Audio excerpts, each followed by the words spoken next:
और एक दिल से बात कहना चाहता हूं, कोई भी क्षेत्र में हो, कोई भी अटू जड़ कोई क्षेत्र में हो, आपके हाथ में से सब कुछ छूट जाए, सब कुछ छूट जाए, लेकिन श्रद्धा कभी छूटनी नहीं चाहिए, श्रद्धा कभी टूटनी नहीं चाहिए। कभी कभी टूट भी जाते हैं कि भगवान हमारे साथ कितना अन्याय कर। आज आपने मुझे लेटर दिया, रमेश भाई वो गए आते ना, सुबह सुबह में लेटर दिया। इनमें एक सुंदर दृष्टांत था। एक कोई विदेशी व्यक्ति अपना प्राइवेट बोट रखता था और दरिया में उसको बस विहार करने का शौक था, तो निरंतर दरिया में घूमता फिरता रहता था। और एक दिन मध्य दरिया वो अकेला ही गया बोट लेकर अपनी प्राइवेट, और इतना बड़ा तूफान आया। तूफान के साथ झझुमते अंत में उसकी बोट डूब गई और वो अपना जैकेट कवर पहनकर दरिया में तैरने लगा। कहीं दिखाई नहीं दे रहा था किनारा, कहीं बचने की कोई उम्मीद नहीं थी, लेकिन तैरता रहा। एक टापू को देख लिया, वहां पहुंच गया और टापू के ऊपर गया तो निर्जन था, निर्जन था, कोई नहीं था। वहां पहुंच गया और अपने हृदय से भगवान का आभार मानने लगा कि भगवान, तूफानों से आपने मुझे बचा लिया, आपने मेरी रक्षा कर ली। लेकिन वो तो समंदर के बीच छोटा सा टापू था, वहां तो कौन उसको बचाने के लिए आएगा। वहां के पत्ते, वहां के फल खाकर अपना गुजारा चला रहा था और भगवान को रोज कहता था कि मुझे यहां से भगवान आप रक्षा करो। श्रद्धा तो थी कि मेरी रक्षा करो। लेकिन बहुत दुख, बहुत अवरोध विरोध होने से कभी कभी श्रद्धा टूट भी जाती है, कभी विश्वास भी टूट जाता है। श्रद्धा टूटने लगी, बाल बढ़ गए, बाल बिखर गए, कपड़े सब खुले में रहता था और प्रयास किया और पुरुषार्थ किया। लकड़ी को लेकर, सूखे पीले पत्ते को लेकर एक झोपड़ी जैसा बनाया और सुंदर झोपड़ी, मेहनत पुरुषार्थ करते, अकेले नहीं, कोई साधन सामग्री नहीं।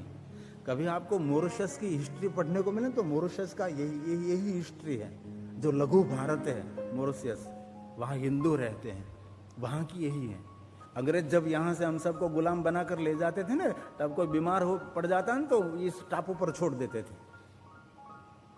मॉरिशस देश की यही कहानी, वहां उसको टापू पर छोड़ देते थे और कैसे इस टापू का विकास हुआ उसकी हिस्ट्री पूरी है। तो इस व्यक्ति वहां एक झोपड़ी बनाई और खुशी का अनुभव कर रहा था कि आज रात को मुझे झोपड़ी में सोने का अवसर मिलेगा और रोज तो खुले में सोता हूं, लेकिन पुरुषार्थ और मेहनत करके मैंने ऐसे झोपड़ी बनाई, तो आज मैं आराम से झोपड़ी में सो जाऊंगा। और शाम हुई, वातावरण बदल गया, बिजली का चमकार, मेघ गर्जना होने लगी। तो सोचने लगा, करे ये मेघ गर्जना, ये बारिश। झोपड़ी के अंदर गया, झोपड़ी के अंदर बिजली चमक रही थी और कुदरत ने क्या करामत पता नहीं, झोपड़ी पर बिजली गिरी, झोपड़ी जल गई। अब तो कुदरत के ईश्वर को नफरत करने लगा। एक तो मैं यहां टापू में दुखी, अकेला, कितने पुरुषार्थ मेहनत करके मैंने सुंदर एक झोपड़ी बनाई, रात को वहां मुझे गुजारना था, सोना था। अरे ईश्वर तो इतना निर्दयी है, थोड़ी सी भी दया नहीं। बहुत सारे भले बुरे शब्द भगवान को कहने लगा और हम भी ऐसा ही करते हैं ना। कभी सब सीधी पटरी पर चल रहा है तो कुछ भी नहीं, कि थोड़ी सी पटरी टेढ़ी हो गई, इसी समय ईश्वर के खिलाफ हो जाते हैं हम लोग, उसके विरोध में कुछ सोचने लगते हैं। उस व्यक्ति ने भी ऐसा ही कि ईश्वर को बहुत बहुत भले बुरे शब्दों कहने लगा, तू दयालु नहीं है, तेरे में दया नहीं है, तू कितना कठोर है, कितने पुरुषार्थ मेहनत करके मैंने झोपड़ी बनाई, उसके अंदर मुझे सोना था, आराम करना, तूने बिजली गिराई और मेरी झोपड़ी को जला दिया। झोपड़ी इतनी जली और थोड़ी ही देर में 2-3 व्यक्ति वहां पहुंचे। उस लोगों ने कहा, आप यहां कैसे?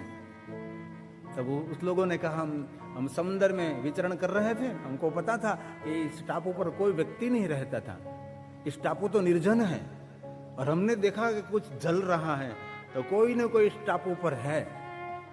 इसलिए हम आपकी मदद के लिए आए हैं।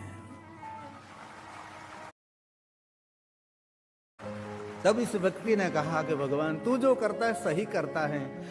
जो आज झुपड़ी नहीं जलती, ये लोग आग नहीं देखते और यहां नहीं आते, आपने मेरे लिए झोपड़े जलाई थी, उस लोगों को मदद पहुंचाने के लिए झोपड़े। इसलिए जीवन में जो कुछ हो रहा है उसका कोई न कोई ईश्वर का तरीका। कभी कभी लगता है कि सब उलट सुलट हो रहा है, परमात्मा कहीं हमको मदद नहीं कर रहा, कहीं जगह पर नहीं, लेकिन जो जीवन में हो रहा है ईश्वर हमेशा सही कर रहा है।